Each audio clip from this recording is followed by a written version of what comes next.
In the 6th year of our relationship, I found a small gift box containing a proposal ring inside my boyfriend Julian's coat pocket. On my birthday, full of anticipation, I instead saw a photo on social media, Julian and another girl entering a high-end couple's restaurant together. I rushed to the restaurant by taxi, only to witness him kneeling down to propose to another woman, while everyone around them cheered and urged them to be together. Having collected enough disappointment, I didn't throw a fit like before. I simply and quietly dialed my father's number. Dad, I agreed to the arranged marriage with the Kim family. Let's start preparing the wedding. Chapter 1. My father was momentarily stunned by my words, then overjoyed. My sweet daughter, you've finally come around. In marriage, compatibility between families matters most. The simple pleasures outside, they're just little tastes along the way. But we can't live on plain porridge for a lifetime. I softly responded, while standing alone in the lobby of the restaurant, watching Julian and the girl embrace and kiss under the cheers of the crowd. Everyone was celebrating their happiness, while I stood there like a stiff, lifeless puppet. My father also heard the noisy commotion through the phone and urged me, "When will you come home? You should meet the Kim family's young heir. They've been pressing for the engagement for a while now. In 3 days, I'll wrap things up here first and then head back." After ending the call, I stood awkwardly among the lively crowd. Julian, hands trembling, slipped the ring onto the girl's finger. Then he rose and spotted me across the room. We stared at each other through the sea of people. Julian looked slightly surprised by my presence, frowned a little, but then turned away, holding the girl's hand as they returned to their seats. Roses, champagne, tender piano music, and a romantic candlelit dinner. In 6 years with Julian, we had never once gone to such a place together. I turned and left. Julian's close buddies were there too, the same ones whose social media post had exposed everything. Before walking away, I overheard them whistling and clapping. "You two really are a perfect match. Finally, after all these years. Come on, everyone. Cheers. Let's bless the happy couple. May true love always find its way." A bitter smile rose in my heart. In all these years by Julian's side, his friends never knew about me, but they were all well aware of his bond with her. A sour bitterness climbed up my throat. The sweet excitement I felt earlier, finding that ring in his pocket, had now turned into a poison burning through my veins. I took a taxi back home. Outside my apartment door, I found the birthday cake delivered by a courier. On the box was a card with Julian's handwriting, "Happy birthday, my darling, wishing you all the best." The delivery guy smiled at me with admiration. "Miss, your boyfriend must really love you. He ordered the most expensive cake from our store and even wrote the card by hand." I pushed open the door and carelessly placed the cake on the table. So he did remember it was my birthday. But what did he choose to do today? I collapsed onto the couch, tears welling up as I stared at the empty room. Every corner still bore traces of our life together. But my boyfriend had bought an engagement ring only to propose to another woman. Looking at the untouched cake, all I felt was disgust. I sat there, staring into space, until time slipped by unnoticed. Suddenly, the door swung open. Chapter 2. Julian returned in a hurry, holding a bouquet of flowers. He walked toward me without a hint of guilt on his face. "Helen, I brought you your favorite Lysianthus." Lysianthus, symbolizing loyalty and a unique love, now felt like a cruel joke in his hands. I took the bouquet. Julian, thinking I had forgiven him, began explaining. "Carolina was diagnosed with bone cancer. Her only wish is to get married. We grew up together. I couldn't let her down. So 3 days from now, I'm getting engaged to her. You've always been so understanding. I'm sure you'll get it, right?" His tone didn't sound like he was explaining, it sounded like he was informing me. 3 days from now? How fitting. I'd already planned to leave in 3 days. I quietly nodded. In the past, Julian couldn't stand my spoiled temper. He hated how I always sought reassurance, constantly asking if he loved me. So I changed. I learned to hold it all in. Now, I didn't cause a scene. I didn't even ask if he still loved me. Julian gave me a strange, somewhat surprised glance. "I'm moving out tomorrow to live with Carolina for the next few months. You'll have to stay here alone. She's sick. She needs me more than you do." I smiled faintly and placed the bouquet down. Julian, seeing no resistance from me, leaned in as if to touch my face. I turned away without a word. There was a lipstick stain glaringly obvious on his collar, and a sickly sweet perfume clinging to him, making me nauseous. Seeing my rejection, Julian's expression darkened. Without another word, he stormed out. I threw the flowers and the cake into the trash and began packing my things. I didn't want the flowers. I didn't want Julian, and I no longer had any attachment to this home where I had lived for 6 years. Chapter 3. The next day, I returned to the office and sat at my desk, printing out my resignation letter. Julian and I met and fell in love during college. After he joined this tech company, I followed him here, turning down my parents' arrangements to start from scratch alongside him. After we got together, I had gently hinted at marriage more than once, but Julian was always busy with work. He kept saying he hadn't yet achieved enough, afraid my parents wouldn't agree to let their precious daughter marry a man without a solid career. Establish your career first, then build a family, that was what he always told me. To avoid adding to his burdens, I quietly worked on my parents' attitudes behind the scenes, never revealing my true family background to him, afraid it would give him more pressure. When I found the ring in his pocket, I had foolishly believed he had finally made up his mind to propose. But in the end, it was all just wishful thinking on my part. A coworker walking by noticed the resignation letter on my computer screen and was surprised. "Helen, you're about to be promoted to director. Why are you resigning all of a sudden?" I smiled. "I'm getting married soon. I'll probably be working elsewhere afterward." My colleague Anna grinned and congratulated me. "Good things are happening all around. Just last night I saw Vice President Jin's post. He's getting engaged too. And honestly, he and his fiance are a perfect match. They grew up together, childhood sweethearts, the love of each other's life." My smile stiffened. I checked my phone and saw that Julian had already blocked me, both on his personal and work accounts. Julian Jin's main account, meant for personal use, had blocked and deleted me after he left home last night. His work account only contained formal, business-like conversations between us now, nothing personal left. Just then, Julian walked into the office with Carolina. They stood very close. Carolina looked radiant, glowing with health, not at all like someone fighting a serious illness. Julian then introduced her to the team. "This is our new director of technology. Everyone, please welcome her and work together harmoniously." Anna's expression froze for a moment, her gaze shifting between Carolina and me, but she still bent slightly and greeted.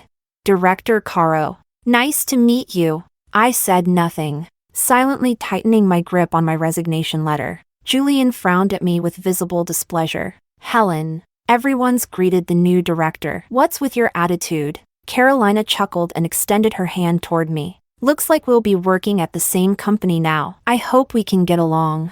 I had just reached out when Julian yanked Carolina's hand back. "You're the director now. You don't need to bother giving face to some low-level employee. Come, let's get you familiar with your new environment." And with that, the two of them walked off together, leaving me standing there awkwardly with my outstretched hand, looking like a complete fool. Chapter 4. Anna pulled me down into my chair and started gossiping. "Helen, did you see that? That's VP Jin's fiance. That diamond necklace around her neck? It's the one VP Jin gave her yesterday. Heard it cost over $1 million. But honestly, the way VP Jin parachuted her into the company is a bit too obvious. You've been here for 5 years, everyone knows how capable you are, and he just handed your promotion away like it was nothing." I nodded absent-mindedly. I had already planned to resign. Carolina's sudden promotion only made me realize more clearly how little I meant to Julian. Gathering my documents and resignation letter, I knocked on Julian's office door. "Come in,"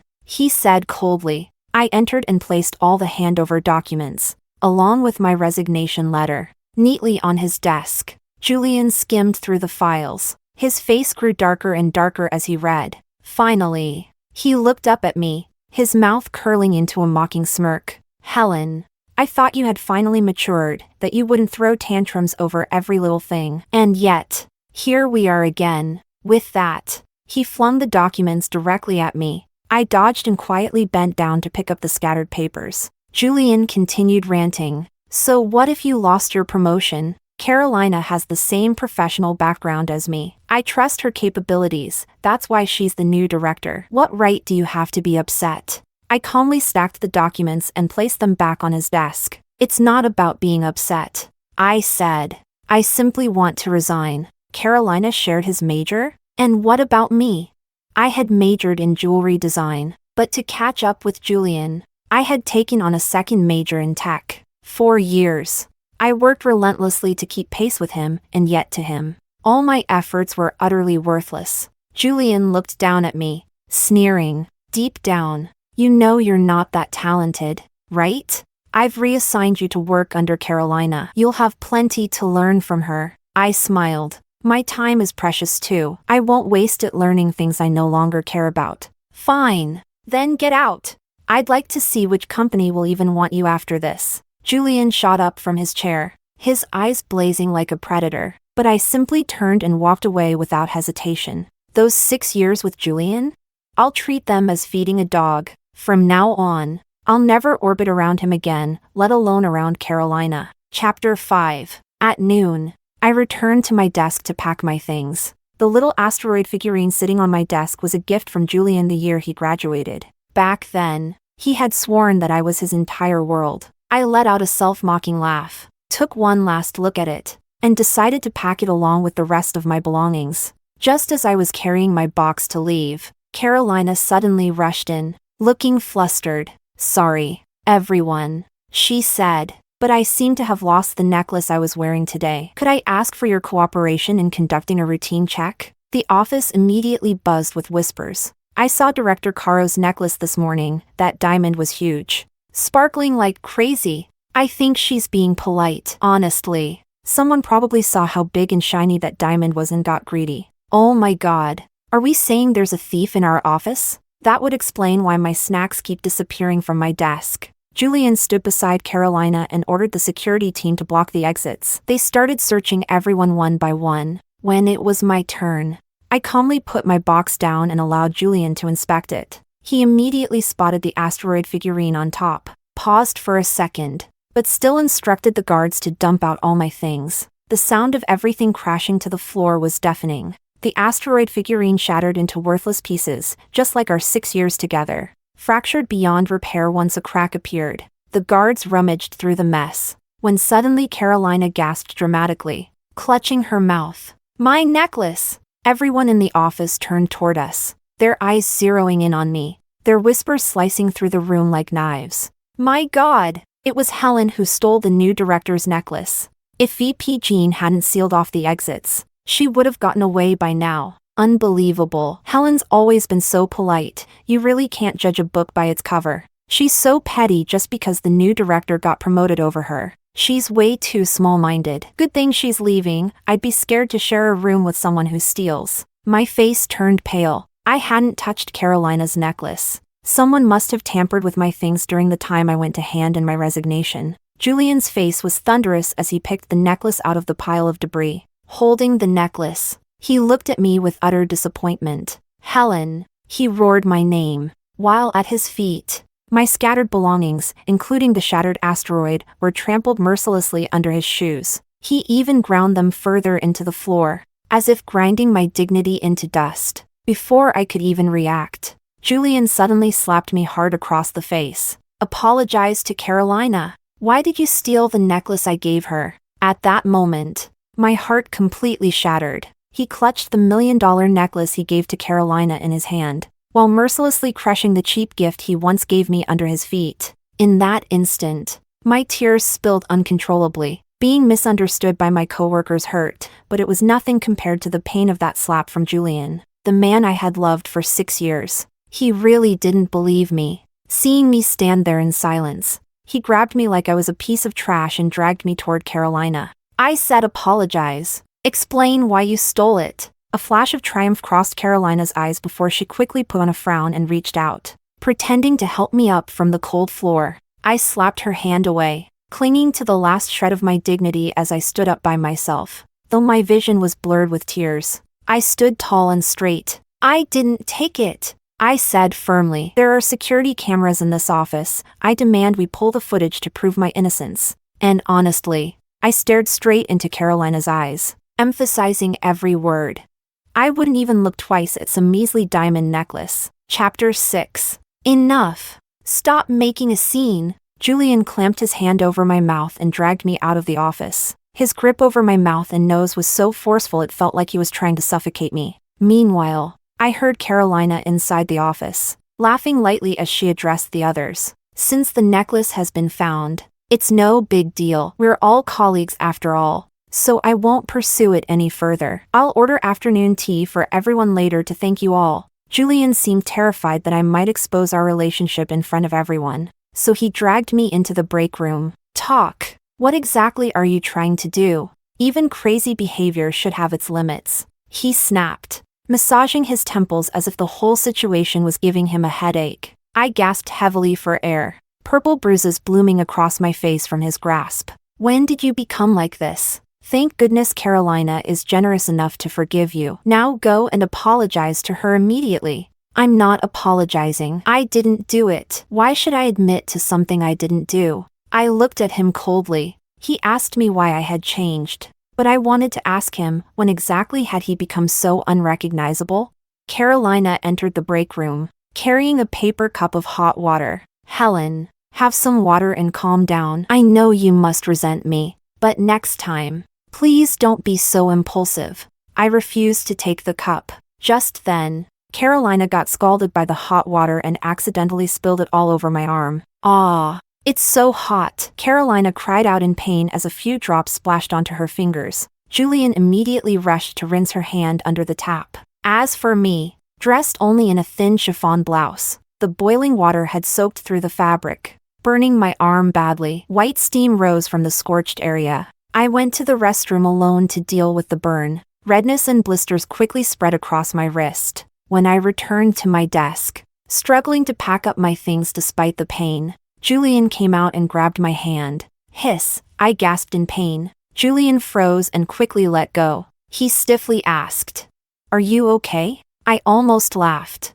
The slap mark on my face, his doing. The burn on my wrist, Carolina's doing. Julian's feigned concern at this point only made me nauseous. I shook off his hand and swept all my scattered belongings straight into the trash. He looked like he wanted to say something, but in the end, he turned away, leaving only one sentence behind. You were too impulsive today. After cleaning up the mess, I headed straight to the surveillance room. I wasn't about to let them smear my name for nothing, but when I arrived, I found myself at a stalemate with the staff. I requested to review the office footage from this morning, but the staff blocked me, saying only internal employees could access the surveillance. I glanced at my employee account, already blacklisted and deleted.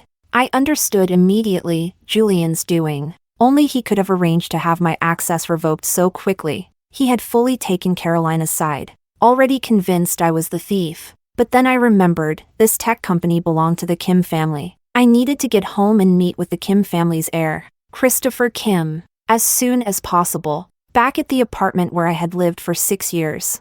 I packed away everything that belonged to me, and at the same time, cleared this failed relationship from my life like taking out the trash. That evening, a delivery man showed up again, this time bringing a bag from the pharmacy. Inside was burn ointment. I tossed it onto the table and took one last look around the now empty apartment before leaving. The next day, I booked a flight back to Beijing. I handed over my unfinished work and properly briefed the person taking over my position. On the third day, dragging my suitcase behind me, I entered the airport alone. Right before boarding, for the first time, I sent a breakup message to Julian through his work account, the one he had always kept strictly professional. Chapter 7. Of course, like all the other colleagues, I also offered my congratulations on Julian and Carolina's engagement, and then deleted all of Julian's contact information from my life. When the plane touched down, my parents were already at the airport waiting for me. My mom grabbed my hand,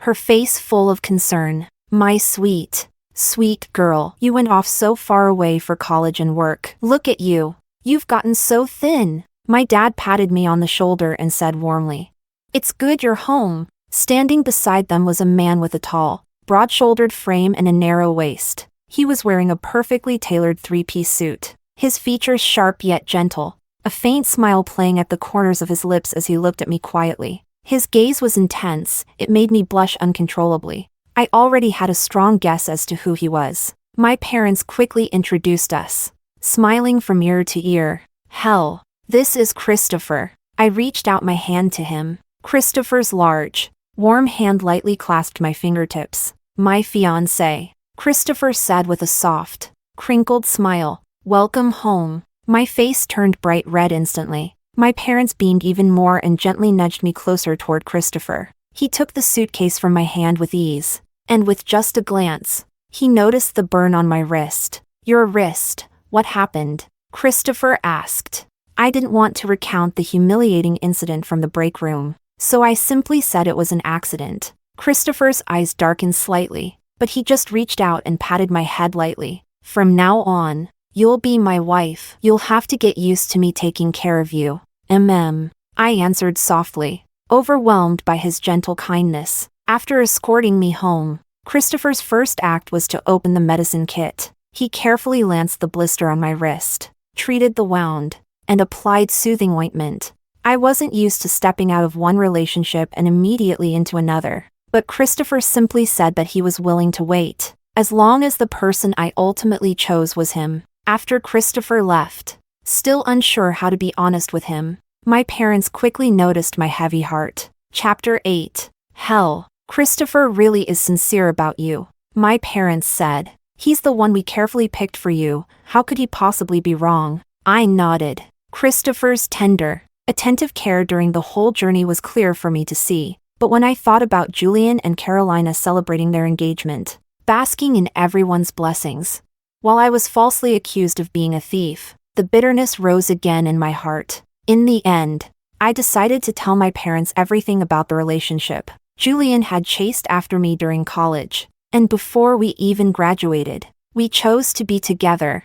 I had heard vague rumors about his childhood sweetheart, but since I had never seen Carolina around him, I never took it seriously. There had been one incident that now haunted me. Julian's study had a crystal globe on his desk. One day, while cleaning, I accidentally bumped it. Julian had immediately jumped up, shoved me away, and barked, "From now on, don't go into my study again, and don't touch anything in there." His face was dark with anger, yet when he turned around and gently cradled the crystal globe, his eyes were filled with indescribable tenderness. When I looked up at him from the floor, I caught a glimpse of the engraving at the base of the globe, a gift from Carolina. Now, thinking back on our 6 years of a purely platonic relationship, Julian would often say he loved me, but the most he ever did was hold my hand or lightly hug me. He was stingy even with a kiss.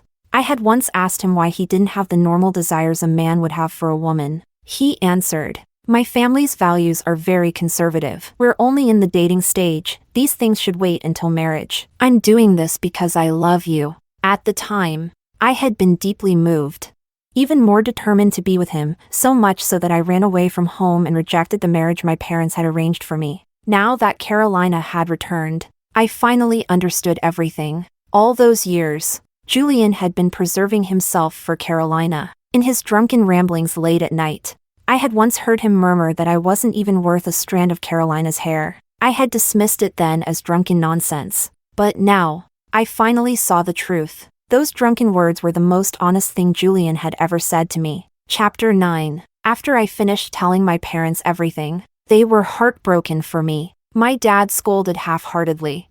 "Good. You needed to taste heartbreak firsthand to realize just how much we've always protected you." But even as he spoke, I noticed the veins bulging on the back of his hand, and his face looked so stormy it seemed he might charge off to beat Julian to a pulp. My mom hugged me tightly, comforting me.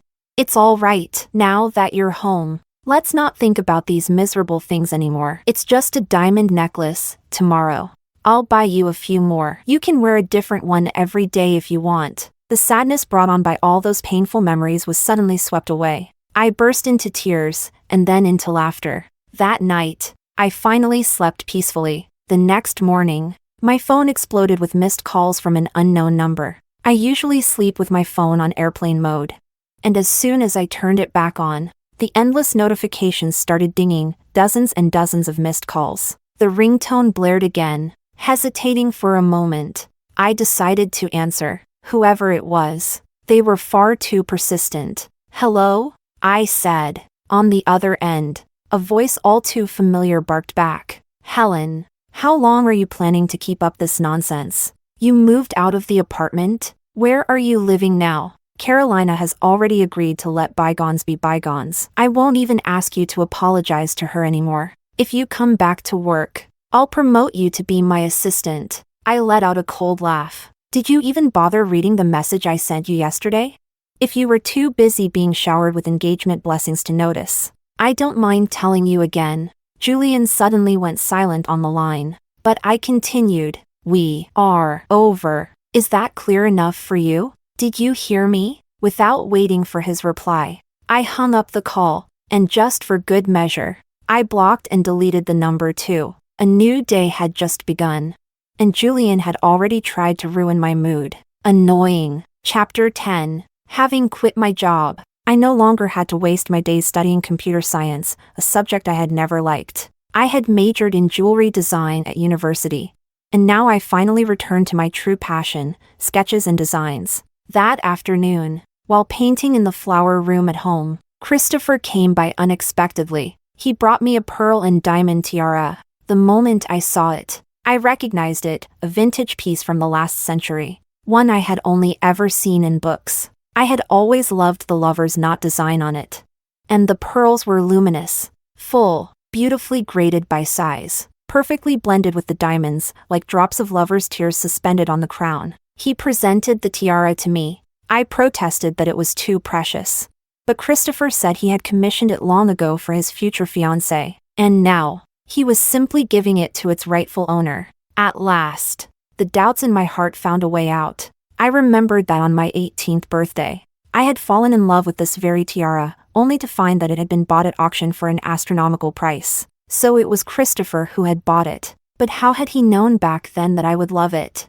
Christopher smiled and explained. When he was 16, he had fainted suddenly on the shores of the Binjia Island and nearly drowned. It was I who saved him, tossing him a life buoy. The moment he opened his eyes, he had etched my face into his memory, believing I looked like an angel sent from above, and as fate would have it, his mother later became my university mentor. No wonder he knew my preferences so well. So, I said, teasingly, you decided to propose an arranged marriage just to repay a favor? I wasn't even thinking about any of that when I saved you. And, truthfully, I hadn't even recognized him at first. How embarrassing. But Christopher shook his head gently. Maybe, he said. Do you believe in love at first sight? I couldn't help but smile. Love at first sight? It sounded more like something out of a fairy tale. Christopher smiled too. I didn't believe in it either. But every time I see you, my heart tells me otherwise. His gaze was so tender, so deep, it threatened to drown me. My heart started pounding uncontrollably. Christopher said he had waited 10 years for me. When he found out I had a boyfriend, he had considered giving up. But when he learned that Julian had harbored a love for someone else all along, he realized Julian could never give me true happiness. That was when he decided to pursue me. Christopher pulled out a diamond ring and dropped to one knee. The ring slid perfectly onto my finger. I hope you'll give me a chance to love you openly, boldly. You may not believe me now, he said. But the future is long, and I'll spend every day proving it to you. Just then, my parents popped out from nowhere, each holding a bouquet of roses. Grinning ear to ear, they shouted, "Say yes! Say yes!" I thought back to that awful night at the couple's restaurant, how the spotlight and cheers belonged to someone else. But now, surrounded by flowers and laughter, the one in the center of it all was me. This time, I decided to be selfish for once, to dive headfirst into a love as overwhelming as a tidal wave. I slipped my finger fully into the ring. Tears sparkled in Christopher's eyes as he slowly pushed the ring all the way onto my hand, sealing me to him. My mom stepped forward and gently placed the pearl tiara onto my head. My dad, tears streaming down his cheeks, didn't forget to whip out his phone, snapping photos and recording every moment. Chapter 11. There was no grand wedding ceremony. My parents practically dragged me to the civil office with Christopher Kim and rushed us into registering our marriage, afraid I might change my mind. They even tied me tightly to the Kim family's household registry, as if sealing the deal for good. As for Christopher, I told him everything honestly about my first love with Julian. After listening quietly, Christopher gently traced the faint red scar on my wrist. His expression filled with heartache, and kissed it tenderly. "I'll handle the surveillance footage. You don't need to worry about it. Once your wrist heals completely, I'll take you to pick out a wedding dress." I nodded, watching Christopher bustling around, joyfully handling all the preparations for our engagement party. In the past 6 years, it had always been me revolving around Julian's world. Now, with that toxic relationship completely severed, I finally felt light and free, as if a heavy burden had been lifted off my chest. Watching Christopher carefully selecting the venue, airlifting flowers from around the world, personally writing out the invitations, and hiring a professional team to design my wedding look, I finally understood what it meant to truly be loved. I realized that love should be mutual, not one person giving endlessly while the other only takes. I had given enough to Julian during those 6 years. Now, it was time for me to start a new chapter, a healthy, positive relationship. No, not just a relationship anymore. Christopher and I now had a stronger bond, marriage. A few days later, Christopher told me that he had helped clear my name regarding the surveillance footage. Everyone at the company now knew the truth. Carolina had staged the entire theft incident just to push me out of the company. On the very day the footage was released, Carolina was taken away by the police on charges of slander and defamation. Naturally, she was also stripped of her title as technical director. As for the slap Julian had given me, Christopher didn't let that slide either. He filed a compensation claim against Julian on my behalf. Not for the money, but to publicly expose Julian, revealing our past relationship to the entire company. When Christopher told me about it, he looked a bit guilty, glancing at me cautiously. Did I overstep? Does this make you uncomfortable? I quickly curved my lips into a smile. For the first time, I said, "I know how wonderful it feels to have someone standing behind me." Christopher's brows relaxed, and joy rippled through his eyes like sunshine on a clear lake. Chapter 12. Later, when the scar on my wrist fully healed, Christopher took me to pick out a wedding dress. Outside the boutique, after all this time, Julian appeared once again, holding a bouquet of lisianthus flowers. "Helen," he said, "I'm not marrying Carolina. I've realized where my heart truly lies. The only one I love now is you." His words and actions were utterly ridiculous. I turned my head away in disgust. The moment I saw Julian, the memory of him kneeling on the ground proposing to Carolina on my birthday replayed vividly in my mind. And now, using lips that had kissed another woman, he dared to tell me he loved me? It was laughable. I couldn't even be bothered to look at him, standing there, disheveled with stubble and messy clothes. He couldn't even compare to a single strand of Christopher's hair. I held Christopher's arm and walked around Julian, ignoring him completely, but Julian ran after me and grabbed my wrist. He shoved a pile of medical records in front of me. Carolina never had bone cancer. She lied to us. If I had known she was never sick, I would never have chosen to get engaged to her. "Helen, please, just look at it. Please. I swear I'm telling the truth." Julian's bloodshot eyes brimmed with tears. His voice cracked with desperation. Seeing this, Christopher immediately pulled Julian's hand off my wrist. "Julian," Christopher said sharply, "I hope you'll show some respect. Keep your inappropriate thoughts away from my wife." Without hesitation, I slapped the worthless stack of papers out of Julian's hand. Whether Carolina was sick or not had nothing to do with me anymore. The things Julian had done could never be erased by a few fake medical records. There was no going back. Julian's delusions were pathetic. The papers scattered across the ground. Seeing Christopher's slightly jealous expression, I leaned even closer to him, crossing right over the fallen pages without sparing Julian a single glance. When Julian had once thrown resignation papers and documents in my face, did he ever imagine there would be a day when he would kneel on the ground, red-eyed, begging for my forgiveness?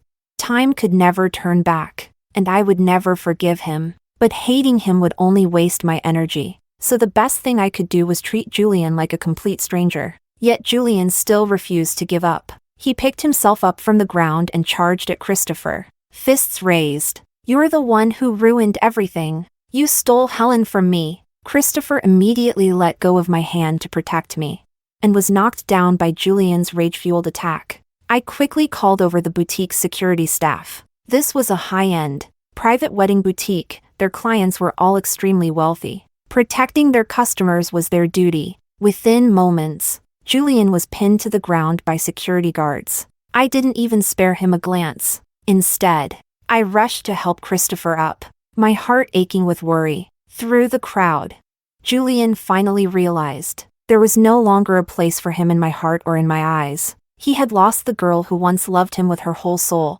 and I had finally found someone who loved me just as fiercely in return.